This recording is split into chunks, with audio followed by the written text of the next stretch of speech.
In 2010, in response to federal incentives, the Massachusetts legislature lifted the cap on the number of charter public schools that can exist in low-performing districts in Massachusetts. In most districts in Massachusetts, the amount of money that can be spent on charter public schools is limited to 9% of net school spending.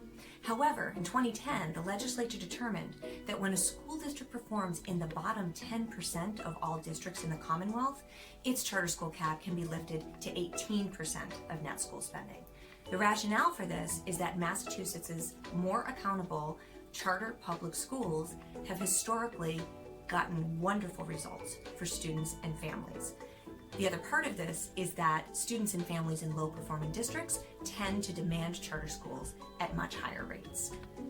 It seemed like a win in 2010 that we would lift the cap on charter schools in the state's lowest performing districts.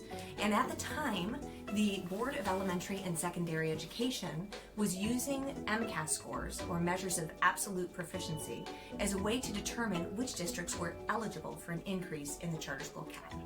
A couple of years later, however, the board made a different decision, and it decided to include something called the student growth percentile as 25% of the formula for determining which districts would be eligible for an increase in the charter school cap. Today, 75% of the formula for determining which districts are eligible for an increase in the charter school cap is performance in core subject areas on MCAS. The other 25% is the student growth percentile. Simply put, the student growth percentile is a measure of how students perform on MCAS in comparison to their peers with a similar performance history. From one perspective, the student growth percentile is great. It can be really useful in telling teachers, school leaders, and even district leaders about how much growth students are making from year to year. Viewed another way, however, the student growth percentile, like any assessment measure, is unreliable. And we find in our new paper that it's particularly unreliable when used for high-stakes policy decisions. A growing body of research demonstrates that the student growth percentile has a large margin of error, in many cases much larger than we find on assessments when we use absolute proficiency as the main measure. One way to mitigate this margin of error is to have a larger sample size. In our study, we look very specifically at student growth percentiles in different Massachusetts districts, specifically those districts that are in or on the cusp of the bottom 10% of the lowest performing districts in the state. We find a very clear relationship between district size, as in the number of students enrolled in a district, and a district's student growth percentile.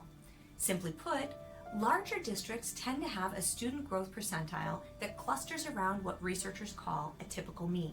And this happens because enrollment is high, even when there are some schools in the district that have very low student growth percentiles. On the other hand, in smaller districts where enrollment is lower, we see a much more volatile SGP that is outside of what researchers refer to as the typical mean. And this happens even when SGP in some schools is high, or when absolute proficiency in some schools is high.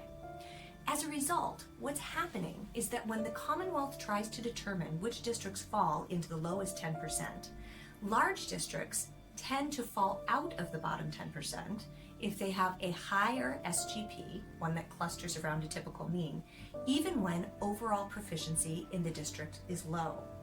On the other hand, smaller districts with that more volatile SGP number tend to fall into the bottom 10%, even when absolute proficiency is higher.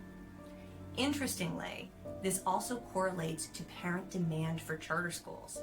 Parent demand for charter schools tends to be highest in the state's largest urban districts, many of which are on the cusp and falling out of the bottom 10% from year to year.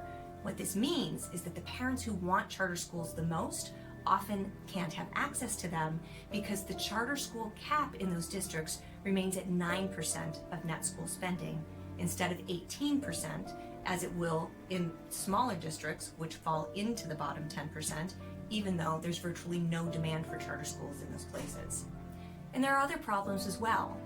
With SGP as a factor in the formula for determining which districts are eligible for an increase in the charter school cap, it becomes very difficult to determine who's going to be in and out of the bottom 10% from year to year.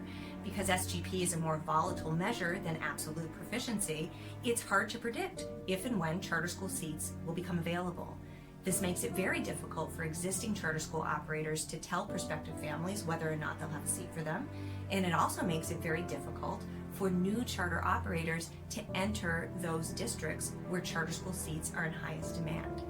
Really, why would a charter operator want to apply for charter school seats in a district even if they're open one year? They could be closed the next. This clear relationship between the student growth percentile and district size means that the current formula for determining eligibility for additional charter school seats is unfair and unreliable. Our recommendation is that the state immediately revert to using absolute proficiency as the sole measure of which districts become eligible for more charter school seats. Currently, the Board of Elementary and Secondary Education uses the student growth percentile as a factor in its overall district accountability system, as well as a factor in determining the bottom 10% for the purposes of a lift in the charter school cap. It does not have to use SGP as a measure in both of these things, and our recommendation is that at the very least, it revert to using absolute proficiency as the sole measure for determining an increase in the charter school cap, separating this system from the overall system of district accountability that is so important to the Commonwealth.